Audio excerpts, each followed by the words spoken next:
is up, guys? Steven here. Today we'll be reading the finale of what could be the best story I've ever read in my entire life. I would do anything for family. A fan fiction story made by whoever this guy is. St. Wolfgang Peas Ambrose. So, the last episode, Pete Wolf and one of Pete's old friend, I think her name was Ash, more like ass, actually came in the dream world because of a doctor. I didn't remember what the name is actually. What's her name? And what's his name? I don't know what that guy's name is. Actually, you know what? I don't care. A scientist actually tried and destroy the Pete is first, and everyone and to me, after a day of freaking thinking about this story, I found out one thing. Maybe the zombies are working for one of the most fearsome people in the world of plants. They are fearsome because they don't give a shit about if you would be dead or not. Seriously, they don't give a damn if you're dead or not. Because they always play it fairly or unfairly, they always win. They have killed a total of 27 or 28 years later. So, something different. This makes a first and third person. This is Calamity's POV. It was actually a flower being killed by Desmond, Pete's son, because of being out of control, being revived and become the undead, which almost killed Allie, a sunflower, and Burden. I think he's dead, right? I think he's dead. But anyhow, like, I think he's dead or something. I don't know. Who the frick cares? I mean, he's dead, so Desmond is actually now with Allie. Who knows? You might actually guess, just like Pete and Allison. I didn't say anything. So, Calamity's peel limped beside the sunflower that had saved my life on more than one occasion. It was terrible, so I said, "Hey, I know a restaurant nearby. You wanna go get a bite to eat?" I looked at me and said, "Sad, don't have anything. How are we gonna get something to eat?" I smiled slightly and said, "I know the owners. They're friends with the lady who ran the orphanage I was in." I looked at me in shock and asked, "You're an orphan? How?" I sighed and said bitterly, "It's a long story. I'll tell you at the restaurant." I looked up from me and said softly, "You don't have to if you don't want to. I was just curious." I wrapped my arm around her stem and we walked in silence till we get to the restaurant. It took us 40 minutes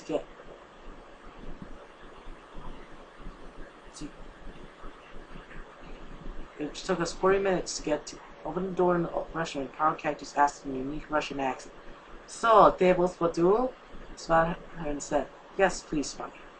Power Cactus named Spike looked at me and said, "Cloudy, isn't that you?" I continued to smile at her and asked, "Yes, it is Spike. Can I ask a favor of you?" Spike looked at me in the eye and said quietly, "Bring you your usual." "What should I get the young lady?" I frowned and said, "Anything, please, just not too much." Spike laughed at Allie and said, "Look, a friend of Calamity is a friend of myself. Just bring me our special." I grabbed Allie and we followed Spike to a table next to one that's surrounded by a large number of plants. I looked past me at the table next to ours before she asked, "So, is it alright if I ask you how you become an orphan?" Sam said, Yes, it's fine. It started not long ago after I was born. Flashback of 13 years. So, Desmond and Calamity is actually the same age as me. Ish. It's 13 years.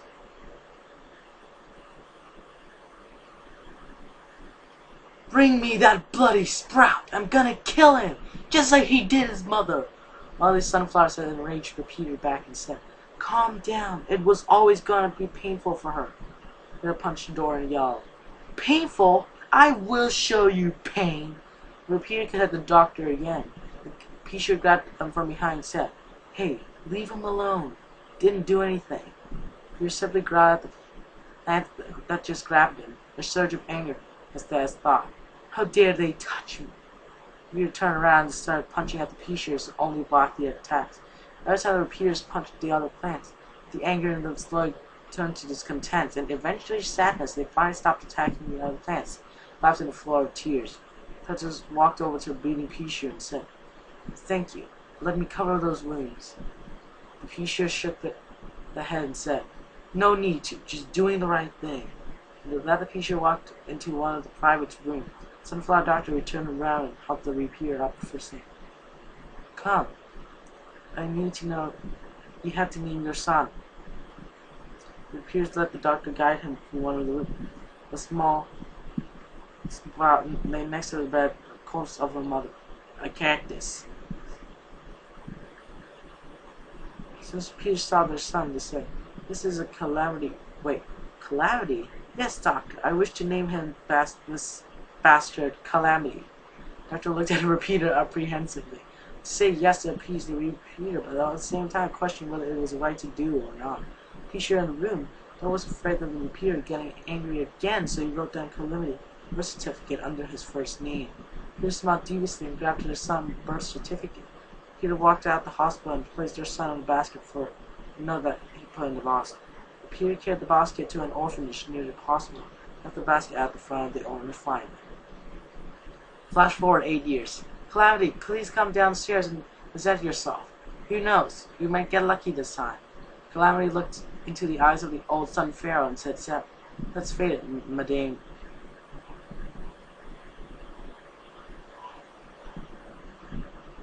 Madame, I don't know. Madam, I'm just gonna stick to Madam. Madam Seville. No one wants to adopt a plain old Peacher, even if they're advanced. The old sun pharaoh pulled the young Peacher into a hug and said, Don't think like that. Come on. This time we will find you a family. Lily Sign followed Madame Seville down. Largely more orphans would meet plants and were considering adoption and vice versa.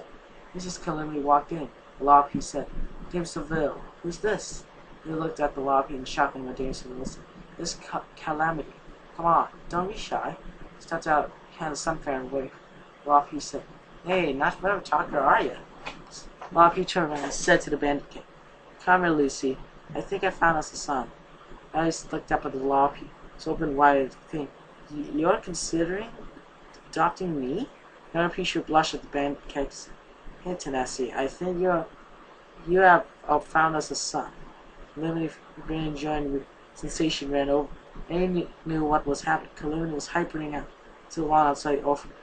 After a few seconds, Peacher fell on the lawn in exhaustion. Tennessee said, Hey, nice. So, do you mind us becoming your parents? He shook his head and said, Of course not. This looked at Madame Seville and said, Well then, I guess it's settled. Flash forward to their present. Little did I know, a few days after they adopted me, they both lost their job. My foster mother ignored me, while my foster father became alcoholic and beat me. Both blamed me for their wars, and my mother nearly killed me one night. They hugged me and said, if only I knew earlier, I have convinced my mom to get you out of there. I smelled softly of her for saying, It's fine now. They won't be bothering me anymore. Blood of the Broken. To the rise of the age of dawn. A few minutes, Pete looked to see at Allison's chair and said, Promise that no harm shall come to Allison, and if it did, it would be the day I die. So looked at Pete and said cautiously, I hope that day doesn't come anytime soon. There's a few the team will most of us focus on food sector for them.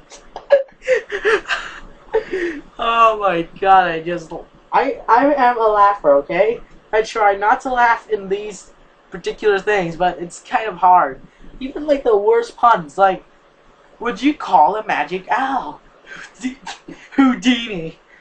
And I would just laugh. Like, I laugh for no reason all the time. I might laugh at like a stupid joke within like 10 seconds flat. Or 20 seconds flat, actually. Because when I'm laughing, I'm cooling 20%. Actually, 20% is not actually how cool I am after that. It's 20% how I am as a noob. I don't know. There was a few laughs around the table. Most of the plans were focused on the food set before Pete found says that, that's true. The only time I will let come to you is the day I die. And if I do die, I hope to protecting you, our son, family, and friends. Even a stranger. That's inside. She's trying to repress the anger that was building up inside her and frustrating her. Don't you have any ideas about the concept of self-preservation? He looked out in her light blue eyes and said seriously, I know what it means, but it has no place in my heart. Sam felt the anger building up and she said angrily, you care a lot of other plans, but you don't care about yourself? Pete frowned and said sadly, what's there to care about?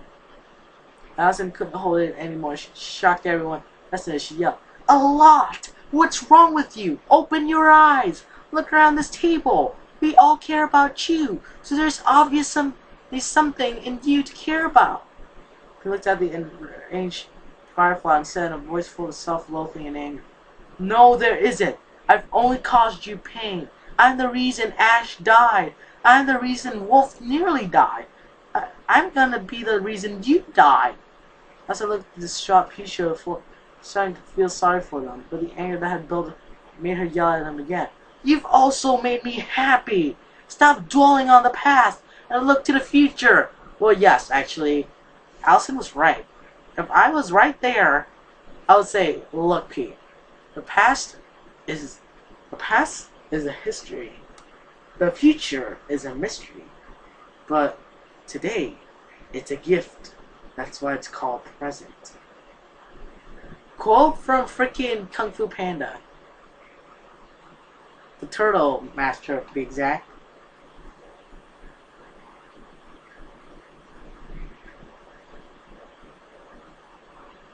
Pete stood up and said angrily back. He refused to yell at him. And look forward for what? I'm only going to make you miserable. Well, guess what? Pete's very pessimistic. Seriously, he's really pessimistic right now. I can feel that. Allison tried to bite back. She was about to yell. She knew if she let it out, destroy the P-shirt that stood in front. By trying, Allison let it slip out. I wish I had left you to die on the streets 14 years ago, then.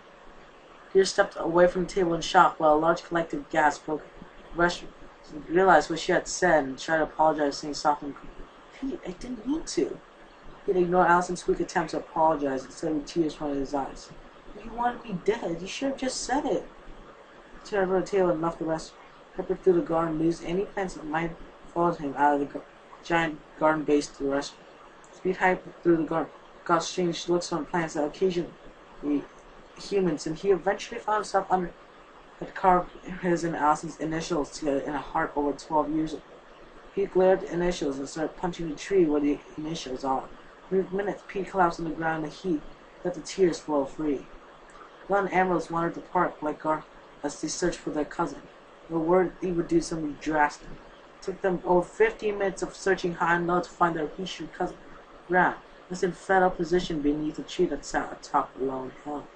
The brothers slowly approached their cousin, Orion asked cautiously, Hey Pete, you alright? A quiet voice that was coated in self-look, and his saccharine replied, Do I look fine? Orion sighed and got close to Pete, saying as joking manner, Of course you do. Orion didn't get to finish his sentence. Pete cut him off by saying, I'm not in the mood for jokes. What do you want anyways? Orion looked at the Fire Pete brother and Fire Fire Pete, brother. Shrug. Ambrose shook his head and rolled Pete over at his fetal position to find something they did not want to see. Ambrose bent down and pulled a large chunk of bark out of Pete's stem, which resulted in Pete Shooter bleeding heavily. Arya and Ambrose panicked while Pete looked at the wound and shrugged it off. He had given up on life. Don't be so pessimistic! Colin sat in the cell he had been in a few weeks ago. He wondered what it was the right thing to do, trying to kill off other planets with footsteps. Human footsteps echoed from down the metal corridor. Toxic P stuck his head out of the cell and looked in the direction of the sound. So it made him lurch inside. Agent P remembered being named Jack. He was walking beside two humans, both wearing sophisticated lab coats. The tall one appearing to be robotically enhanced with most of their face. He did stop at one of their eyes being replaced with robotic parts.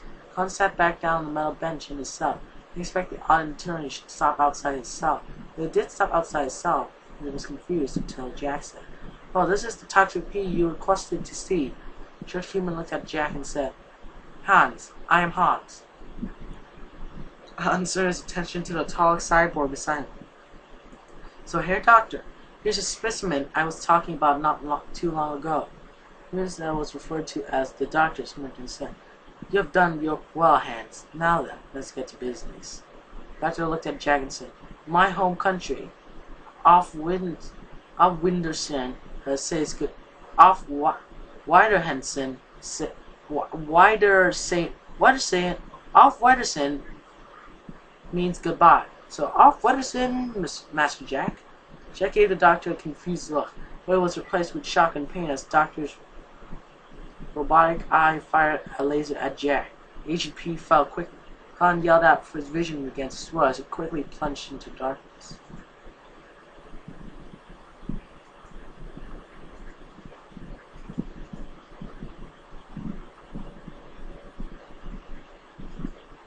After panning to a few minutes, Oriana grabbed their cousin and began dragging him to his restroom. 5 minutes of dragging, they reached their restroom just as Pete went limp. Allison saw the blood dripping from Pete's stomach and immediately yelled at 2 others dragging. "What happened to Pete?" All Lon and Ambrose looked at each other with concerned looks and said simultaneously, "You have no idea." Some pushed the brothers aside, which caused them to drop Pete's unconscious body to the floor. Revive Pete. Allison glared at the bleeding Pete and said, "What is wrong with you?" Pete looked at her sadly and said fiercely as Allison, "A lot. I can't believe you're not only noticing that." "By now." Allison looked taken by as she said, "Not just say that. You know that. If you really want to know, I know how flawed you are. You since the first day we met. But every good deed you did, every life you saved, every blow you took for me or another, they outweighed your flaws." He growled softly and said angrily, "None of that is to be proud of. None of that should be congratulated. It was just doing the right thing, which to you is the wrong thing." Allison calmed down and said softly, "I don't think what you do is the wrong thing to do. It's just you have to take care of yourself every now and then." He sighed before saying, I don't want a repeat of our last conversation." Allison sighed as well before converting a large gash in Pete's stomach. She only ignored her. Allison stepped away from the injured plant. She was on the verge of tears. Hadn't reacted to her touch of gesture of goodwill. She turned away, only to be stopped by someone hugging her as soft voice said softly, "Please forgive me. I can't live without you." Allison pushed herself out of the hug and looked at a teary-eyed Pete. She stood up saying, "I forgive you." She could react seriously. Pete had pulled her in a tight hug, which she returned. Khan looked around. He was in a room he had never seen before. Spotless white walls confused him the most. He stood up and felt a weird sensation around his head. He only wore a gas mask, but it was gone. Someone must have taken it off from him. Khan walked around the room. There appeared to be no doors, no windows. In fact, nothing but walls, a ceiling, and a floor. Khan sat down and waited till death to come, unless he was already dead. Couldn't tell. A few minutes of boredom, which felt like an eternity for a bored Toxic P, was teleported to another room. This time the walls and floors are in some places. The ceiling was splattered with blood stains of various plants, humans, and zombies. One side was sized room stood a hot rod chopper. There stood a terrified looking power flower. On the other side stood a sympathetic looking ice cactus. I think the hot rod chopper was Bernard. A few seconds, a voice spoke out of the loudspeaker of the room. Now you're all here. You're going to fight to the death. So good luck. Both plants looked at each other in shock. Well, they each assumed it was shock. Ice Cactus with powerful and said softly, "Don't worry, I'll make sure you don't get hurt." Ice Cactus stood beside the sitting Power Flower. Oh yeah, it's power, so it's electricity. Didn't make a move against the other two plants. Khan simply stared at the other. Something in him was telling him to do it. Kill the plants that were before him, but another part of him kept saying no. On the other hand, the hot rod chomper saw the power flower as an easy meal, and charged the ice cactus, who tried the best to hold back the chomp, who quickly fell. She was a sniper, not a front-line fighter. I wish you were.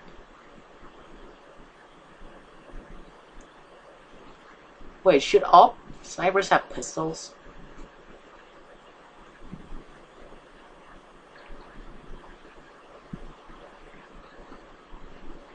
I don't know.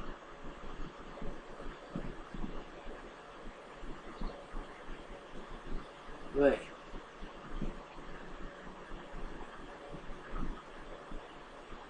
They left the power flower as an easy target for the hot rod chomp. Chomp the cowering power for the hot rod chomper, would chomp the terrified flower. Colin tackled the hot rod, which threw off their aim, and they missed the power flower. Barely. Hot rod chomp charged the toxic Pete that was trying to get the power flower to run, which resulted in Colin thrown across the room. Pissed off red chomper charging, Colin pushed himself up and barely dodged and raged hot rod chomper would charge into a wall and knock themselves out. I looked at them. If he let them live, they would come to and finish the job. On the other hand, Colin didn't want to kill him. Fortunately, he wouldn't have a chance. Out of nowhere, a spear impaled himself in the hot rod chomper's chest, and Colin was being shocked into submission by a rapid range of electrical pulses.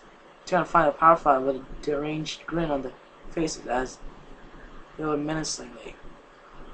So Bernard's dead. All too easy. You all fools, and I can't believe you all planned to fell for a terrifying weak sunflower trick. The small power flower which lay on the ground in pain and continued. No, you aren't much of a Sadavan. You met the Lathrus and befriended them. Colin cut off the power flower and said angrily, I did. They're dead to me now. The power flower looked unimpressed and said, Still care for them? No matter how much you deny it? You would have killed us if you did. Colin pushed himself and said angrily, You don't know me at all. Power flower cut off and said, Oh, I know you better than you know yourself. Snapped and tackled the power flower, who stared at Colin's eyes. She saw how wrong she was. Colin shot the power flower till they died before staying around the blood-spattered room. On one side lay a dead ice cactus. Behind him lay the presumably dead hot rod chomper, and beneath them lay the definitely dead power flower. I was teleported to the blood-spattered room and into what seemed like a large clearing in the middle of the floor. Moans and groans of the undead nearby. Toxic Piece sits still. Didn't know what he's supposed to do. But until a few more plants which teleport, the task is that of survival of the fittest. The last plant saying moves on, but be aware, there are things in this chamber none of you would have faced before. Good luck. As soon as the announcement, all hell broke loose. Peas, spikes, goose flew across the clearing. A few plants vanquished quickly. Colin's turned for the carnage and into the forest, which he ran the horde of browncoats, which he quickly followed with a few well-placed irritated peas. Hans kept running, leading him to an abandoned sawmill in which he took cover. In a few minutes, the sound of a revving chainsaw broke him out across the sawmill, which was quickly followed by a blood-curdling scream and a maniacal laugh. Colin looked out of the window and let him see across the sawmill to find a hulking zombie, larger than any elite, but smaller than Gantra, who wore a military uniform, wielding a blood-splattered chainsaw. Colin jumped out of the window and left the sawmill, only to run into a zombie that was the same size as the chainsaw-wielding one, but the one with a machine gun and it fired fast. So activating his hyper ability, was still hit by a large amount of bullets, left him bleeding a large number of places, but he made out zombies lying on fire. Barely. As Colin took cover by a tree, Chomp burst out trees. We were also riddled with bullet holes, but unlike Collins, we have no shred of sympathy. Firechild began to spray fire towards Colin, who turned and ran towards the machine gun wielding zombie. That's like the Hunger Games. Towards the machine gun wielding zombie. Just as Colin began to feel the flames licking at his back, this dissipated and its fire chopper was flankers as the sound of a machine gun firing broke out. Colin took cover behind a tree and sighed in relief to have the machine gun wielding zombie come around the side of the tree and use the machine gun as cover, knocking Colin over. The toxic pea rolled out of the way of the followed attack and shot the zombie, choked out the radioactive material left by the air. He's who said meaningless, "Nice try. Now die!" Before the zombie could finish off Colin, a few peas knocked the machine gun off the zombie's hand. Both toxic pea and zombie looking at the bloody issue in shock. The seconds chainsaw went straight through the pea, slicing them in half. The nurse being that of the chains, gasped as the machine gun zombie grabbed it, throat and said, "Means your life ends like theirs." Alice and Pete released each other, who looked at the group of plants that were gathered around, seemed lived. Just as Allison helped Pete up, they were approached by the flower cactus. So, "Allison, you're wanted at Leaf." And looked at Allison in surprise. Pete said, "Okay, I guess we should all go, just in case." They objected, and they followed Allison out a large open area, and she pulled out a temporary pork which she deployed on an empty lawn. So it went through first, and she was followed by Pete, Desmond, Ariane, Ambrose, and Pete's aunt. They were then followed in the Allison's parents, Wolf, Vivian, Ash, and Elaine. Allison was approached by a fire cactus, who said, "Please follow me. We have some urgent news." Everybody followed the fire cactus's meeting room. First, only Allison was let in. In a small meeting room sat Ice, an Ice Tea who was one of the leading plants at Leaf. The camel cactus who was one of the leading plants, and the ex-member of Allison's fire team and Team Syria. Allison took a seat and said before anyone else, "I have some friends here as well. Some of them you do know." Camel Cactus and Ice looked at each other, for the Camel Cactus asked in a gruff voice, "I have some friends here as well." "Oh wait.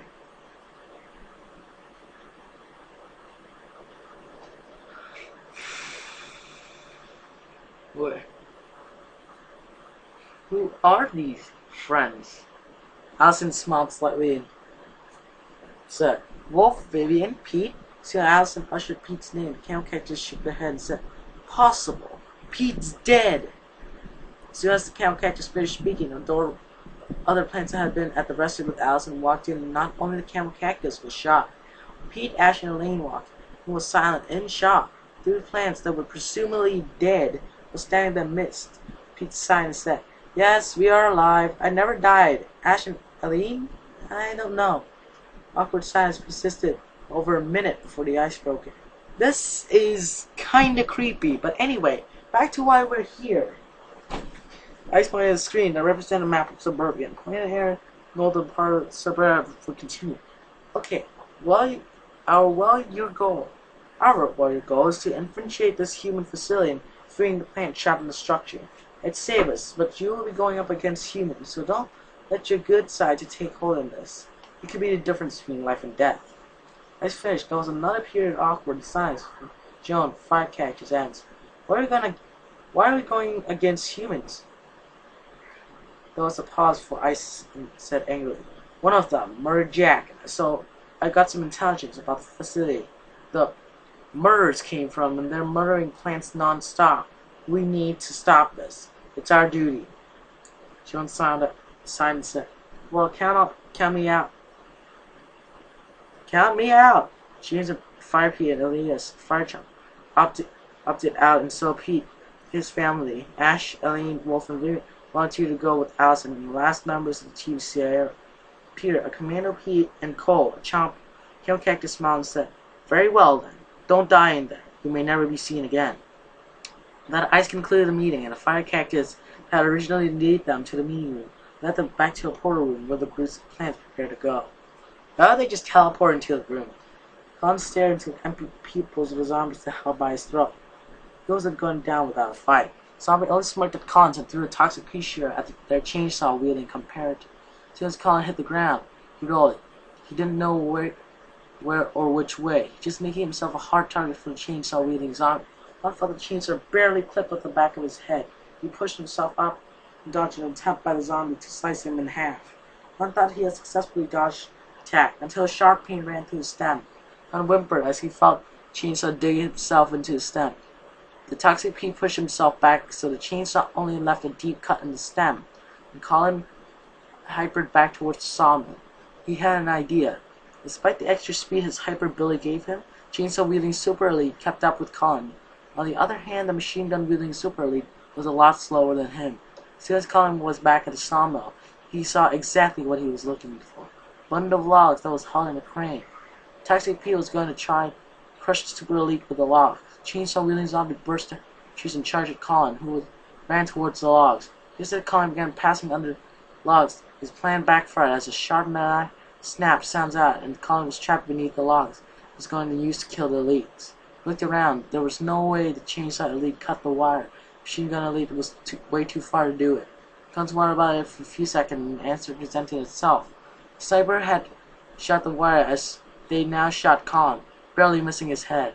Colin pushed himself out under the logs and ran for one more discreet stretcher to the far edge of the saw. Before he could reach the door, the sniper managed to hit him one of his roots, to cause him to trip and fall. This made Toxic P an easy target for snipers in Chainsaw Elite. Colin knew he couldn't get away, so he shot towards what he thought was sniper was, when a strange sensation came him and he was teleported out in a new room, one he couldn't decide whether it was good or not. Hans looked around a lot, was smiling as he knew that he was right about the toxic patient. He sat on one of the many tables. Brother came over to him and said, "You never disappoint, Hans. Well done. Let's say it'll be, a few days thanks to your effort." Hans smiled at his brother and said, "Dan, her doctor? Hans?" Hans' brother smiled and said, "No, once you get our turf back, return to using my name. I don't keep you any longer. We have science to get back to. Back to building an army, that's for sure." Hans farewelled his brother and uttered under his breath. Hans returned his attention towards the blood-covered toxic pea. While they had survived, they had done so barely. Hans knew that if he was wrong about the toxic pea, his brother would have most likely killed him, so he walked over to them and said, "Test subject 1343. We need to talk." The three ignored him, so Hans grabbed him, which was a terrible idea because his hands began to burn. But he ignored the pain and continued. "Listen to me, you weed. Both my life and yours rely on your survival." Survival? Like, there's nothing, like, you could do except for relying on someone else? Like, seriously? Like, you're just gonna hide it from someone? Like, you're just gonna, like, rely on someone's, like, life within someone else's hand? That does not seem weird. That is not creepy at all. Hashtag pray for chickens. There's a 1 in 248 chance that an egg could make 4 chickens. The name's Colin. Why does your life count on mine? Hans got slightly. If you killed them, his life would fall next, so he said calmly. "Very well then, Colin. And I'm the one that got you here." Colin jumped up and went to attack the human with a sharp electrical pulse ran its way through his stem, and he whimpered in pain. Colin stopped whimpering. Hans continued. "You're here because we need plants like you, murder machine who shed no remorse when they murder others to the species of kind. Get what I'm saying?" Cautiously asked. "But why?" Hans Franz said quietly. "That I cannot say. But remember, if you survive all of this, you'll get anything you want." "So to survive these murder fests to get out of here?" Hans saw it and said, "Think of them as tests instead of murder fests, as you just described. Pass and you're rewarded. Fall? Well, that'll be the last time you'll ever breathe." Hans left the laboratory and headed to his personal chambers for some much-needed sleep. And he had been awakened for a week after being used as a test subject for a performance-enhancing drug. And a eccentric-looking citrus cactus approached Allison and said, "Good luck on your mission. The teleporter is ready, so just walk through when you're ready." to thank the citrus cactus to Desmond. You're staying here with your grandparents, and I don't care how much you want to go. The answer is no. Desmond immediately felt deflated and looked at his father, who did the unexpected and said, "Sorry, Des, but I am going to agree with your mother. It's far too dangerous for you to come." He began to tear up, but she finally angry. "Why? Because Mom says no. You I can help. I really can. I won't be in the way. I Desmond couldn't continue. He was too busy biting the back of the knee to cry. Even though if he did, the tears would only evaporate. Pete's aunt looked at the young, distraught Firebeard and said to Allison, "Look, he should come. He could use the experience there, and four of us would throw ourselves in front of him if needed." Allison frowned and said cautiously, "If he gets hurt, I will blame you all and make you hurt in ways you could have never imagined. So Desmond, you can come. Let's get to celebrate, the Allison team. But you must stay away from the fighting if there is any. Got it?" Desmond nodded. The group of plants walked upward that they found themselves outside Janich Pipe that lay at the base of a giant concrete structure, seated of the human ingenuity. Pete, Orion, Pete. Oh God, it's 12. Pete, Orion, Peter, and Cole approached the pipe first before entering. For a few minutes, Orion, Peter, and signaled the rest of the team to follow them in. For a few minutes, they found themselves in a large circular chamber that was empty. A single ladder led up the roof of the chamber. Ambrose volunteered to climb the ladder first. When he did, a horrific sight. He came back down the ladder. He said, "There's blood all over the place. Looks like the intel that Ice Speed got wasn't wrong. Looks like a slaughterhouse up here." From Desmond's head went white with fear, and Pete said, "Maybe only a few of us should go up. So only a few of us die or get captured instead of all of us." Sim Brown said, "That's probably for the best." "What's that noise?" It was a deep rumbling sound coming from the drain. They just entered through. A few seconds later, large horde of browncoats burst into the chambers.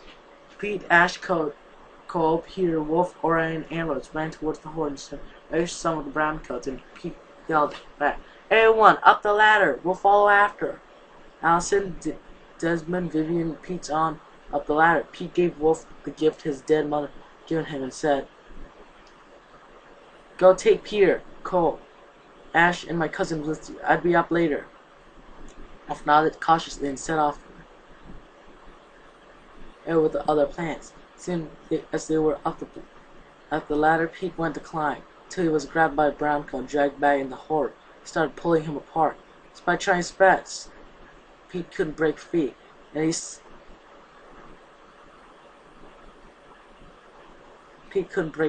he began to accept his fate.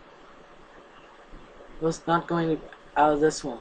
Despite the pain that seared through his body, Pete refused to yell. Didn't want Allison to worry about him. Pete failed to emerge from his hole in the floor after Wolf. Allison knew something was up, so she looked back down and she saw it caused her to scream immediately. He was being slowly ripped apart by the browncoats. Allison went to jump in, but Wolf grabbed her and said, "No, I have a better idea." Wolf handed Allison for shooting Pete. Was started to falter till he felt still. Allison fell on the floor and shot for whisper. No. Every few seconds she pushed herself to at Wolf. "What have you done? We could have..." Wolf cut Allison off by saying, "No, this couldn't have.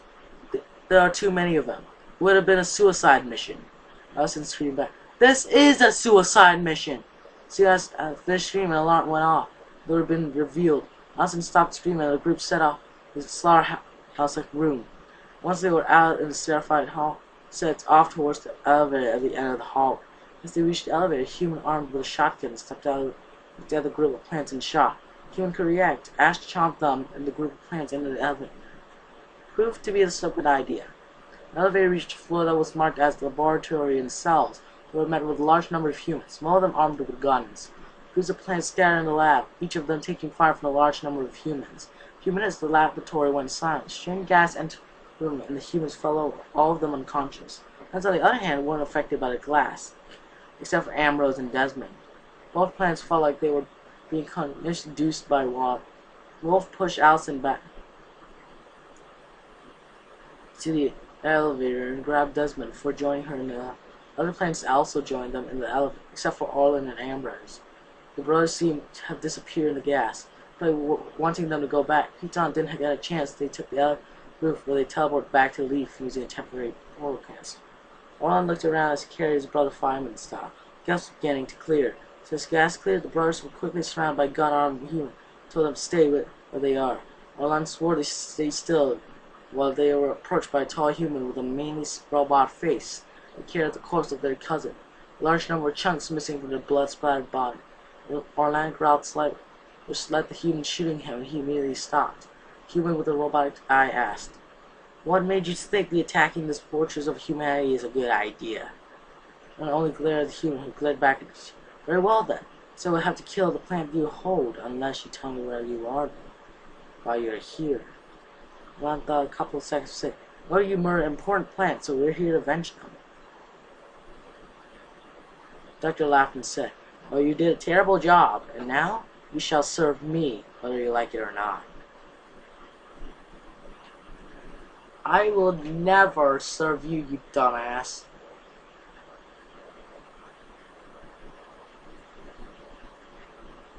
Now Sid emerged in the leaf portal room. She collapsed on the floor in tears. She was coming to terms with the fact that Pete sure she was certain she would be till they both died, was consigned to oblivion before. She was too busy crying to notice that the others had gone with her, also in a mixed state of mourning and pain. All of them had been shot at least once. Citrus Cactus that ran the portal wasn't there. Instead, Ice and Camel Cactus were there waiting for them. The expression changed from expectation to surprise. A few seconds, Ice asked, "What happened? Where are the others?" Ice finished speaking. Allison cried in anguish before saying, "Pete's dead. Wolf killed him." Wolf looked at Allison in shock for saying, "Did to save him from a painful death. We could have tried to save him." Wolf looked around. None of the others' plans was willing, so he replied, "There was no chance. He kept being pushed back the entire down there. It would have been a lost cause." Allison ignored Wolf and lay down. Didn't know what to feel. Leona had his ice pea onto it. On the other hand, was staring nothingness, and she was still coming to terms with the loss of her two sons. Ryan slowly lowered his brother to his savings caution. "If you want to revenge for what you've done, take it out on me and release my brother." The doctor smiled. I said, "I respect your bravery." "Very well. Shall release your brother, and you shall become a subject." So the doctor finished, Arian was teleported to a pure white room. Toxic Pete sat hunched over against one of the walls, and looked at Toxic Pete for saying, "Hey, the name's all on." Toxic Pete jerked their head at the said in the raspy, "Name's Colin." Toxic Pete named Colin was gripping his stem halfway up. Blood was slowly dripping on the stem and white floor. While instead walked the injured Toxic Pete. He gave them a bandage and satchel he wore around his stem. Colin thanked Orion, wrapped the bandage around the deep cut. I just looked at Orion after covering the wound and asked, "Why'd you give the bandage? You're here to kill or be killed. Why are you so nice?" He smiled slightly and said, "You remind me of someone. But I never get to apologize to them." And sat beside Colin and said, "Sure you'll get the opportunity to apologize. But where did you get that injury?" They put us back against each other, and it's obviously see who survives. That's barbaric. How could they do such a thing? Because they're humans. They do terrible things all the time, and derive pleasure from the suffering of others. Look at all four. Refuse to take part in these games. Making out of here when I get the chance. Colin frowned before him and responded, Count me in then. I want out as well." Men shook paws and smiled at each other. They were determined to get out. Arrows, on the other hand, was teleported outside a large metallic Leaf headquarters, where he was approached by Shadowfly, who was one of the guards, and then asked, "Who are you and where did you come from?" Ambrose looked in confusion before saying, "I'm Ambrose Latherus. I'm from a structure the humans have christened the Crusader." "And where am I?" Shadowfly helped the weakened Firepete up before saying, "You're at Leaf headquarters, and thank goodness as well. I'm going to assume mother, has been going on about how she failed her sons and nephew, and just follow me." Shadowfly led Ambrose and confirmed when his mother was sitting in one of the beds Firefly called Allison, who his cousin has been in love with before his untimely death. When the distressed Iceby noticed, she ran up to him, pulled him into. After a second, Lonena, Ambrose' mother, stepped away from him. "Where's your brother?" Ambrose frowned and said quietly, "Sacrificing himself to get me out of here." Ambrose looked down and said sadly, "I should have guessed. Let's hope we won't be mourning for two family members tonight." Leaving damage, the doctor took the dead Pisher he held in the crypt of the Citadel, which was the name of the large concrete structure that was home to a large human population. Once in, he placed dead Pisher beside the corpse and a few other plants for experimental binder that contained the most classified files and documentaries in the facility. In a few minutes, he came across an experiment that had failed 3 times before, and decided that the Pisher would be the perfect test subject. The doctor spent the next hour putting together a small machine that had failed on a multitude of occasions beforehand. This time he was certain of success. After completing the small machine, which looked like a standard washing machine, his Pisher inside turned it on. The machine began to emit a ghost white light, a deep whirring noise before being emitted. After a few seconds, a small ding could be heard. The machine stopped off. Dr. Smaldius slowly approached the machine. Everything he saw made him smile in glee. The experiment has been a success. The machine was laid in the bloody corpse of a Pisher. Beside it sat a white, wispy Pisher, looked exactly the same. Peter looked up out of the machine and asked, "Where am I?" The doctor's gleeful smile while he opened the machine. Pisher ghost floated out. The doctor smiled and said to us, "My home and workplace where you are welcome, if you listen to and follow my orders."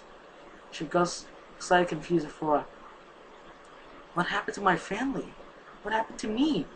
The doctor pondered the question for physical. "Your family made out alive and you are now, I believe, a ghost." Pisher ghost said in a shocked voice, "I'm dead, but they made out alive, so it doesn't matter. I did what I had to. Please don't be overreacting, Allison."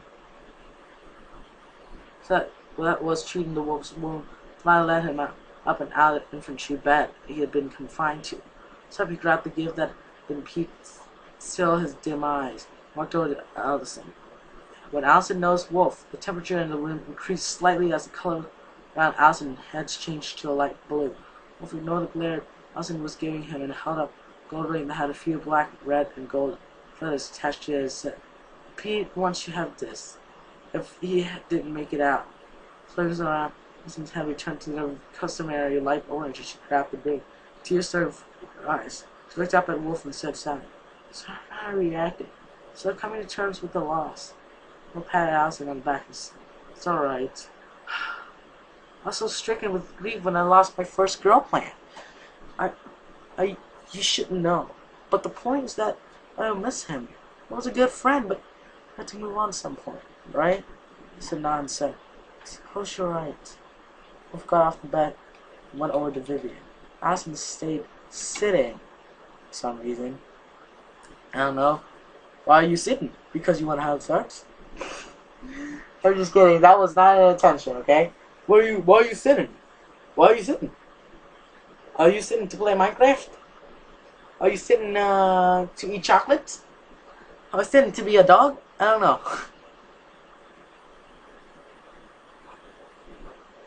Allison stayed sitting on the bed. She was trying to think of the best thing to do with the gold ring she held.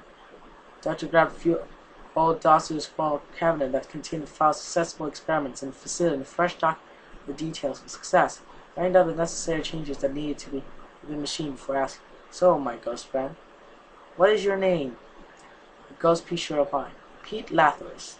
The doctor wrote down Pete's name and placed TS number 1 next to it. The doctor grabbed a dossier titled Summoner and going through the document as he asked, "Pete, I would like you to look at the point on the floor, an invention and item you see in this room." He took a random spot on a barely empty floor and began a large bone saw, which, for a few seconds, appeared on the floor. He smiled and wrote in the doc under the ability Summoner.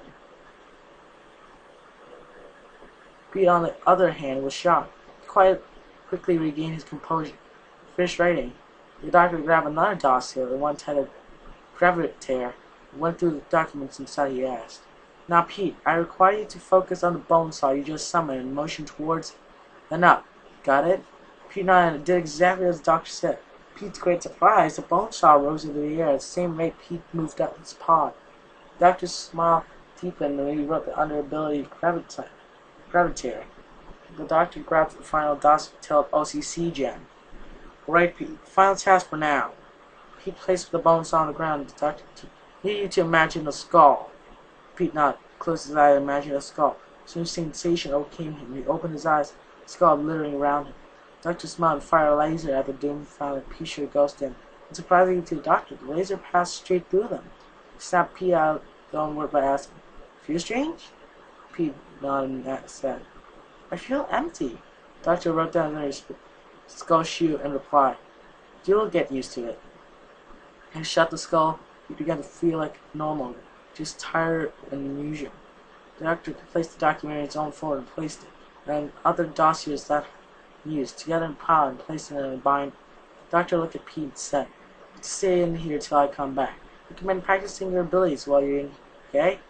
Pete nodded and the doctor left his private laboratory. After what felt like an eternity, Colin and Arnold teleported to a laboratory. They were approached by a human scientist named Hans. Hans grabbed a syringe and injected Colin in the contents. As soon as he was done, Hans left them assumed two planets were able to read each other's thoughts. Something that infinitely scared them. They realized they could use it to their advantage. Since they realized they had an advantage, third mind seemed to intrude upon their mind. This one was entirely by accident. Third mind called out, "What's there?" And knew how to react. So one of them thought, "Just great. A random mind intruding on my privacy. Might as well write a book and call it The Not-So-Private Thoughts of Orion Lathrus." "Aw, crap!" Intruding mind sent out thought of resentment. "Cousin Orlan? You didn't escape?" Orlan immediately knew who the word thoughts belonged to. Weren't they supposed to be dead? But Orlan asked to be on his mind. "Pete, is that you?" Intruding minds. "Yes, who is it with you?" Dr. Pete should manage to remain silent. "Colin, Pete, don't you think of me as a bad player. Learned my lesson within this space. I seriously regret what I tried to do. I managed to somehow convey that the sighting of two planets he's sharing thoughts with and sent a thought of them. Look, I'm willing to forgive you, Colin. So, how do you plan on getting out?" And then Owen and Colin came up with a plan. Yet. And were quickly stumped by Pete's question. They felt Pete withdraw his mind from theirs, and almost immediately after without their minds. A strange sensation flew over them, and they teleported from the laboratory when a dark, dingy lab that appeared in the crypt of the human structure. Pete opened his eyes to find Colin and Orlan sitting on the floor before him in shock. Suddenly, two plants seriously drained his energy-wise, and he slumped on the ground. Seconds, Orlan was the first to bring Elephant in the room as he asked, "What happened to you, Pete?" Pete chuckled slightly before replying, "I'm a ghost and I have no idea how so don't ask." Orlan nodded at his cousin and honest. "How did we get here?" He thought about the question for a second for answer. "Can summon objects, so I thought, why not try plants and it works?" Not damn, that was really draining. Ron and Orlan both looked at the ghost Pete, who was slumped on the floor against the wall, and shocked Orlan asked, "So what else can you do?" He could attempt the question for answer. "Levitate objects, summon objects, and create a skull that orbits around me that makes me immune to attacks, until the skull is destroyed." Orlan, impressed and Colin couldn't help but ask, "Could you potentially create more than one skull? Or have it protect more than one plant?" Pete found his "Don't know, plus I'm too tired to try right now. A couple minutes at the most and then I can try." As Pete was ready, he began to imagine the one skull. He tried to imagine his Robbie cousin as Huxley. He opened his surprised. It worked. There were 3 skulls orbiting himself, another 3 orbiting Orion, and another 3 orbiting Colin. And Orion was shocked as they both felt strange, empty, but they quickly got used to it. He let the skulls disappear and Colin said, "No, I think we can get out of here. All 3 of us, thanks to Pete's durability."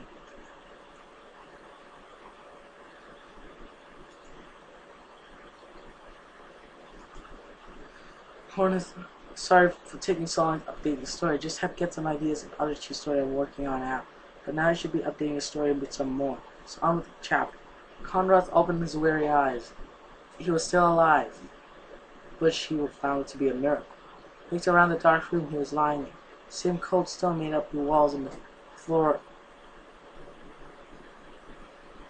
Oh my god, really?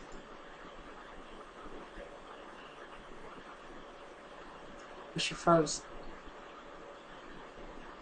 bloodstained cell. Conrad pushed himself and recoiled in shock after groaning primal creature that slowly pushing themselves forward. Up. Two planets glared, showed in shock and confusion as they both asked, "What happened to you? I asked you first." Conrad growled internally as he stepped through the grid. "Not much, father. I see you changed." Primal Pecia appeared. The advanced Pecia, but still looked like a primal P. Primal P. Conrad's father smirked as he said, "You've changed as well as your traitorous bastard." Conrad smirked as well. He too was an advanced plant now. Two Pecia glared at each other over a minute, both sizing up at each other. The minute Conrad lunged at his father, who simply laughed as he shot his son. An even piece slammed into Conrad and not only knocked him on his back, also stunned him for a few seconds. Primal P took advantage of his son's temporary openness, tackled them, and punched them in a couple of times. Earth came to his senses. He shot his father off of himself and grabbed their throat. Primal P growled and slugged their son across their face. Earth threw his father against the wall as he felt the blood start to trickle down his face. Primal P growled as they leaned against the wall, only to have Conrad start pummeling them with a short wooden pole. In a few minutes, the Primal P fell silent and Conrad threw the pole aside. Blood covered with the pole with its blood father. Conrad grabbed his father and dragged him with him as he limped across the cell. After half an hour of limping, Conrad reached a crowded bus station. He received many strange looks from the two humans, shade-wearing citron and a rock spear holster on their back. Conrad ignored them and waited for the bus.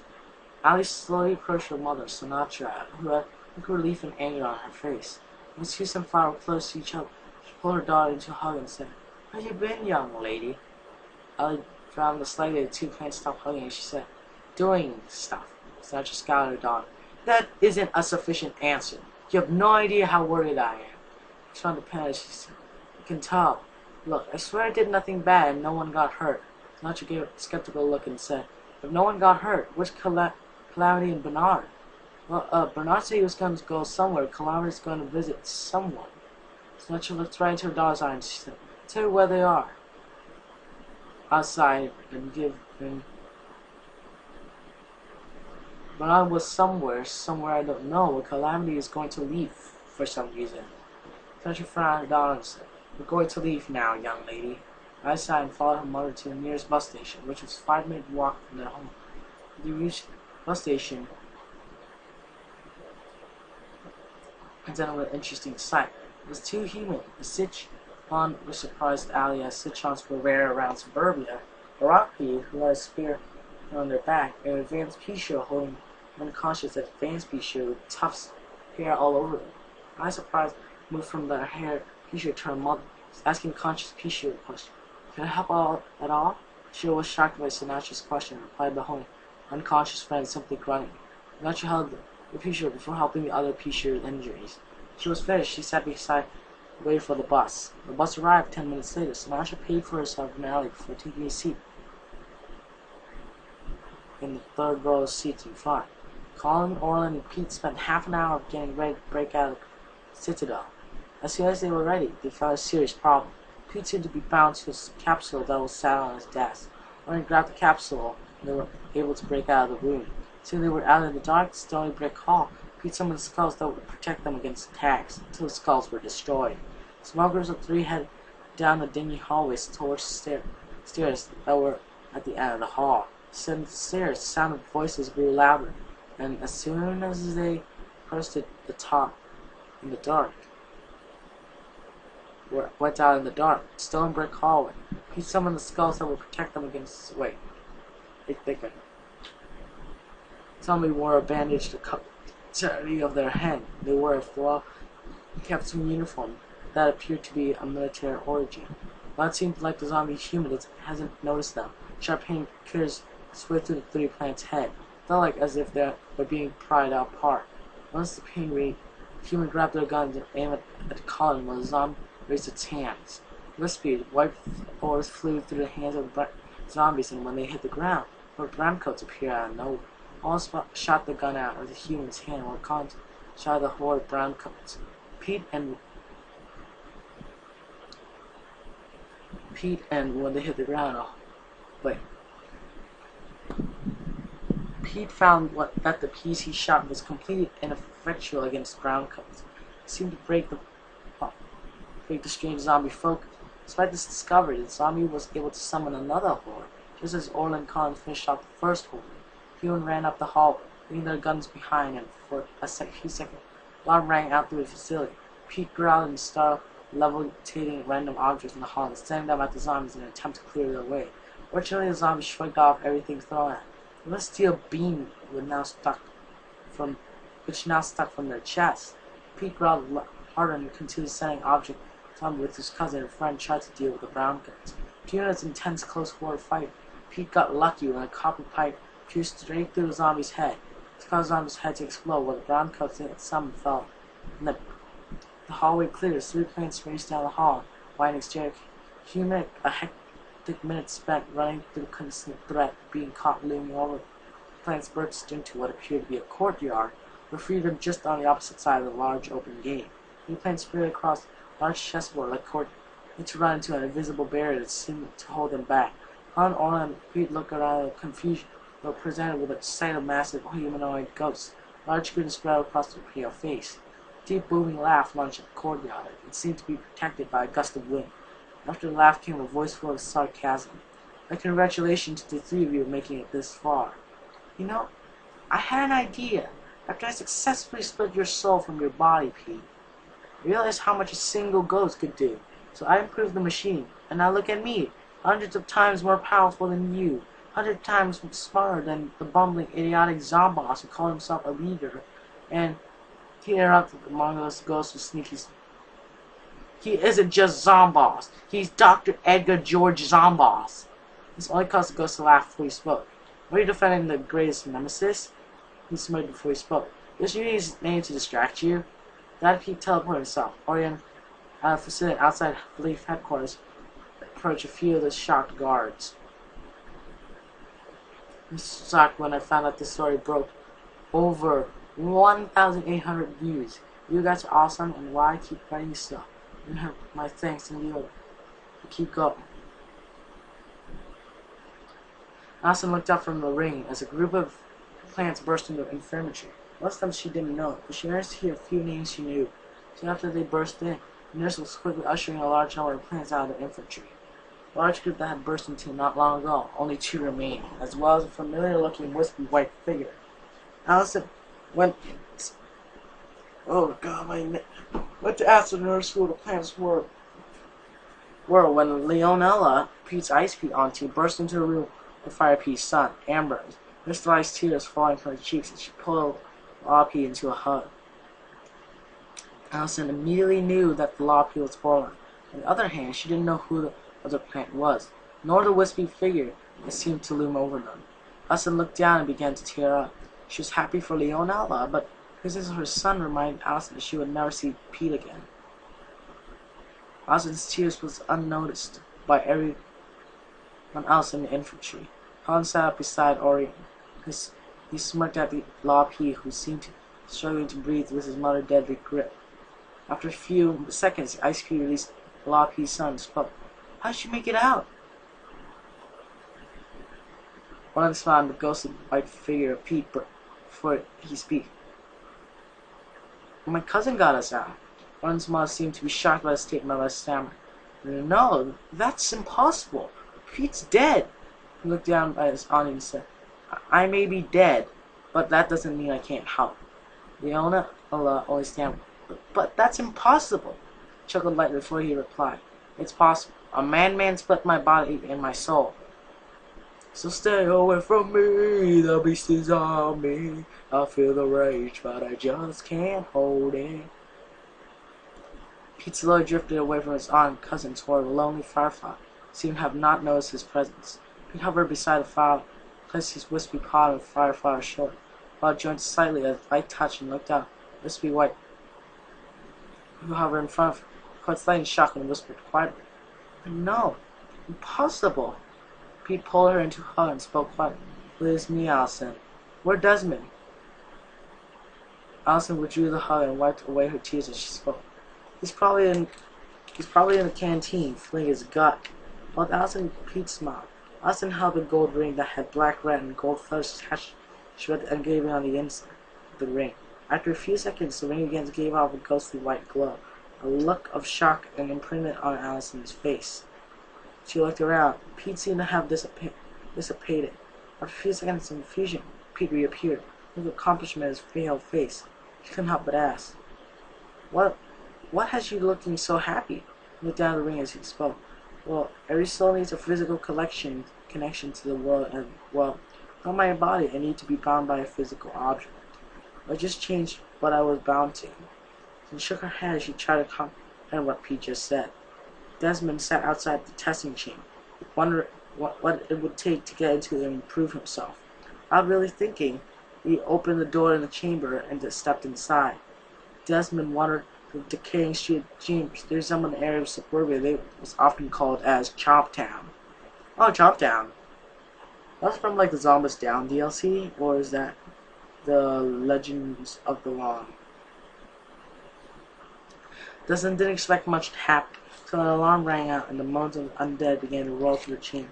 Desmond started to run as fast as his boots could carry him, as he ran towards the gas station that stood beside a statue, Crazy Dave riding a chomp, holding a sunflower. Desmond scaled the gas station and stood up at the top of the roof. The pot that stood aside seemed extremely out of place stood beside the sign. Desmond looked around. A lone P-shirt stood beside a garden, pulled out a seed pack and placed it on a pot that stood beside the garden. Gatling pea soon grew in the pot. Their helmet a few sizes too large as it covered their eyes.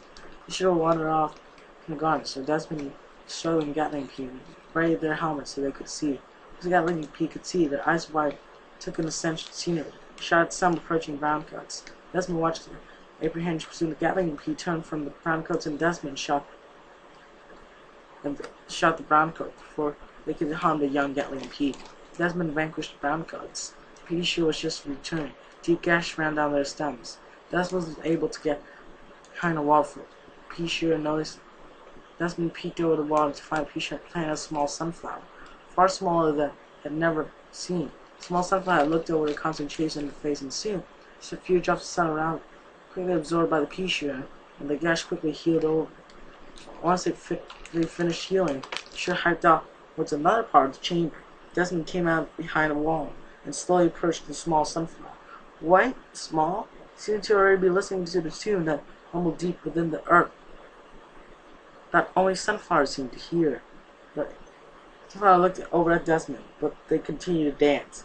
The sunflower smoke quickly faded as they watched Desmond, and he was struck from behind by screen doors on. Desmond fell forward. He was able to catch himself before he hit the ground. Once he was back and shot at the screen door. Slaying P had no effect on the doors on the zombie or door whatsoever. Desmond kept shooting at the zombie, but he still was not able to do anything. The zombie got bored and was trying to hit a moving target. He started to shuffle towards Sunflower, who only whimpered in fear. Desmond growled as he tackled the zombie from behind. The uncle dropped their door and was quickly vanquished when Desmond thrust his short, thorn-covered vine straight through the browncoat's chest. Desmond withdrew the vine and allowed it to recede. As the woman stood up, a loud mechanical laugh crackled through the chamber, quickly followed by an impish laugh. Desmond looked over at the two potted plants. He winced at the sound of his pea being shot south through the chamber. Just as Desmond looked away from the two potted, the small sunflower spoke in her high-pitched voice. Please, help our uncle. The small sunflower started tearing up, and Desmond couldn't help but say to the sunflower, Don't worry, I'll go help your uncle. Desmond turned the potted plants again, hyper towards the laughing yells at the plant. Holy crap, 2,000 views on the chapter.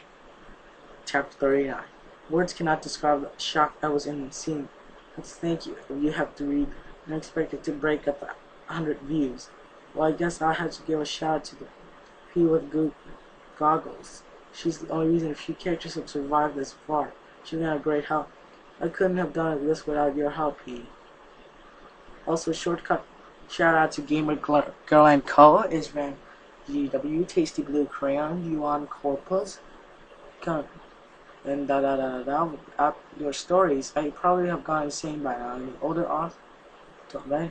So it's pretty much inspiring me. So yeah, keep writing. Let's get the chapter.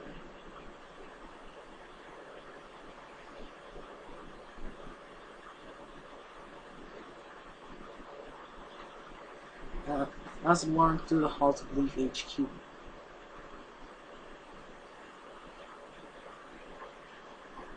Pete hovering beside her. She drifted through the extremely quiet halls in silence. Once they emerged from the hall and into the giant lobby, crossed over the canteen. They both thought their son was. She entered the canteen, tried to spot out the fire pea that was their own. Fortunately, it seemed that the only fire peas were a few plants that neither of them knew. Despite the lack of their son, Allison still approached the bench from which food was being served and grabbed herself some. She took a seat at the crowded table and ate. Pete simply hovered around her, deep in thoughts. The minute Allison snapped Pete from his trance and the two set off back into the lobby. Despite the many times he had been to leave, he hadn't really noticed the large door that stood at the edge of the lobby. Pete approached the door and realized that it was less hall behind the HQ that was decided by many fallen during the battle against Zombo's largest hospital, almost super brains he never saw.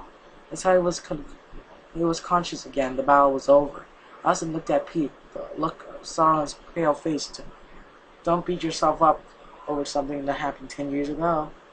Said the internally distraught Pete should decide feeling sign. How many did we lose again? Because there's so many of them. You couldn't have. Allison sat in her. You would have died before you could have saved any of them. He stopped and groaned. I would have preferred to have died rather than have this guilt hanging over me. Said I. Stop feeling guilty. You can't blame yourself for getting hit with that plasma ball. Why not? You should have seen it coming. But you couldn't. Pete, if it's anyone's fault, it's mine. We're too busy making sure I got somewhere that was somewhat safe. It nearly cost your life. Allison was starting to tear up. Pete signed once more and pulled her into a hug. Please, don't cry. It wasn't your fault, I swear. Allison began to cry hard. I know. It's just, I can't believe I even noticed it until now. Allison managed to save through the tears. What's that? Pete said as softly as he could. Well, my sister's one of the field medics who fell during the battle.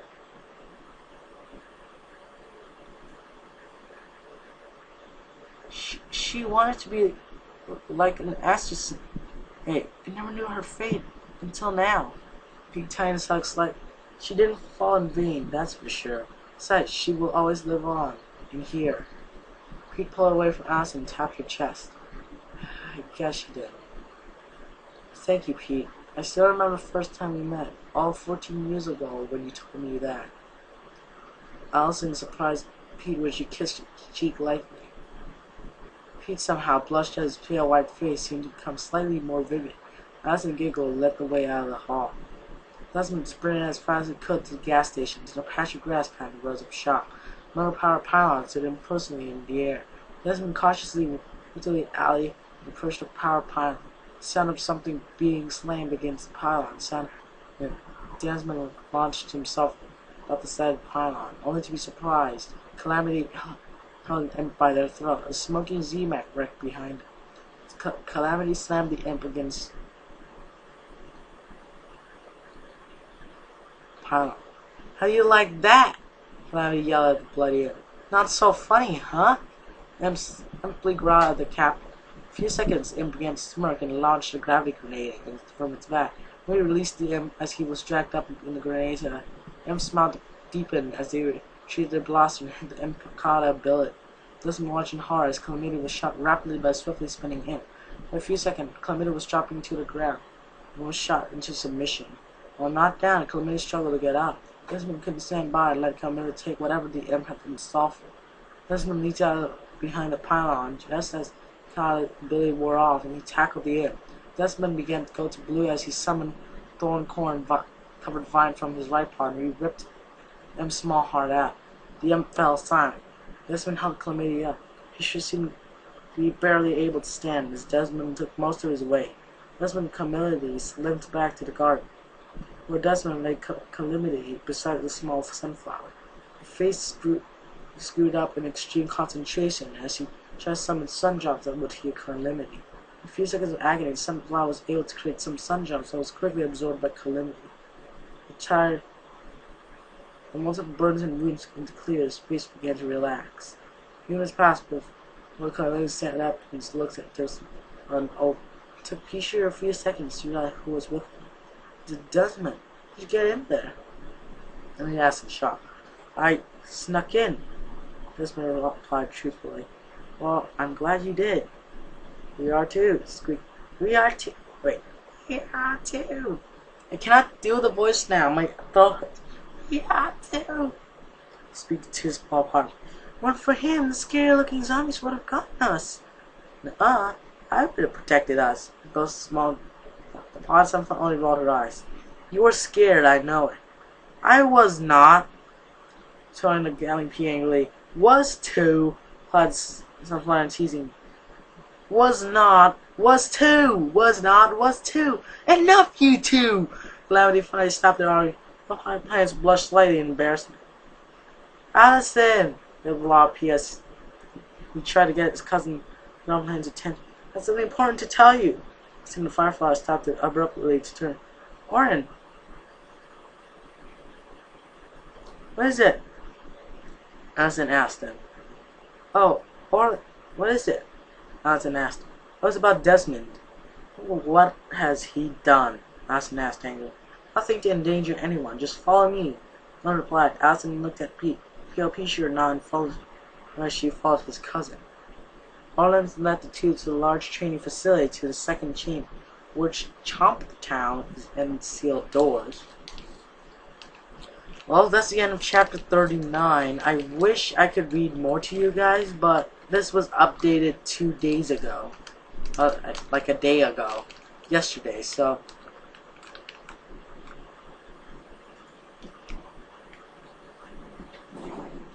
Yeah, I hope you enjoyed this video. It has been the best story I've ever read. And you know what? St. Wolfgang Keys Ambrose? I love it. Please, put more.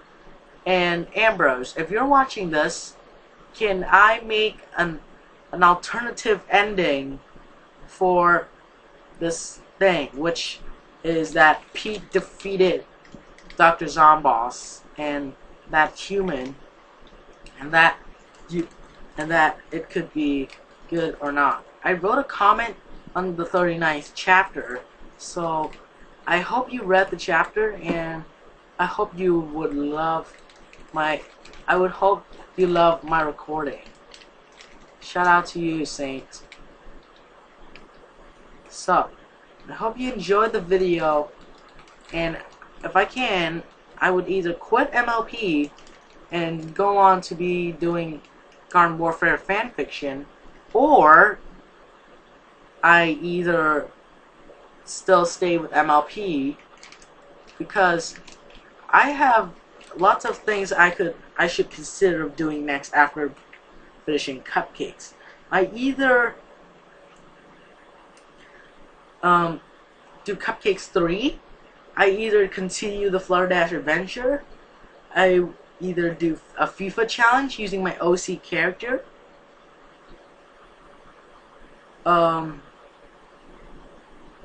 GTA, or something to do with the alternative ending of the Garden Warfare 2 series. So, hope you enjoyed it. I'll see you guys next time. Peace out.